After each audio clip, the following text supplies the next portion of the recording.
কি হচ্ছে?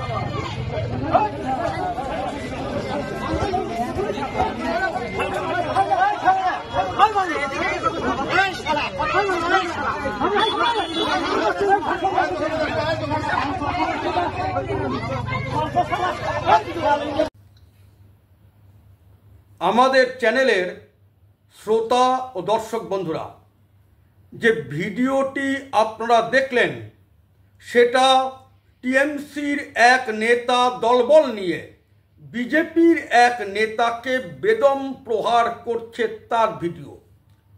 কোথাকার ঘটনা?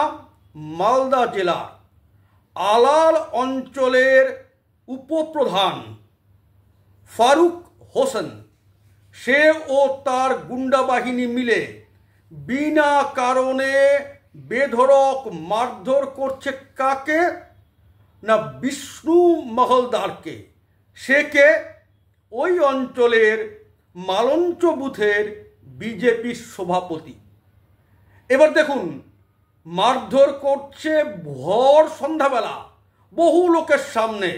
ওখানে বাবা কি ধাবা বলে একটি ধাবা আছে, তার সামনে দাঁড়িয়ে ফারুক হোসেন তার গুন্ডা দলবল নিয়ে বেধড়ক মারছে বিজেপির মালঞ্চ বুথের সভাপতি বিষ্ণু মহলদারকে। থানায় ডায়েরি হয়েছে, পুলিশ কোনো ব্যবস্থা নিচ্ছে না। খুব স্বাভাবিক, শাসক দলের নেতা, পুলিশ কোথায় ব্যবস্থা নেবে? দেখতে পাচ্ছেন ভিডিওতে যারা মারছে অধিকাংশ কিন্তু লুঙ্গি পরা। এই লুঙ্গি পরাদের দাপটে কিন্তু সাধারণ পশ্চিমবঙ্গবাসী অতিষ্ঠ হয়ে উঠছে। বিশেষ করে মালদার মতো জেলাতে এটা ভাববার বিষয় আছে। কিন্তু আবার বলছি, ফারুক হোসেনের গুন্ডা বাহিনী, ফারুক হোসেন নিজে মারধর করছে, প্রচণ্ড মারছে বিনা কারণে বিজেপির বিষ্ণু মহলদারকে। পুলিশ ব্যবস্থা নেয়নি।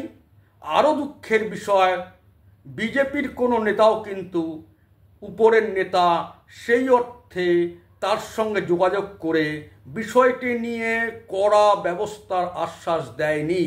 এটা অত্যন্ত দুর্ভাগ্যের বিষয়।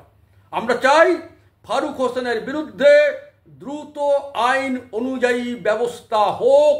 এভাবে আইন নিজের হাতে তুলে কাউকে বেধড়ক মারা, এটা সভ্য সমাজে, গণতান্ত্রিক সমাজে চলতে পারে না। ফারুক হোসেনের দৃষ্টান্তমূলক শাস্তি আমরা দাবি করছি। এটাই আমাদের বক্তব্য। সবাই ভালো থাকবেন। সকলকে নমস্কার।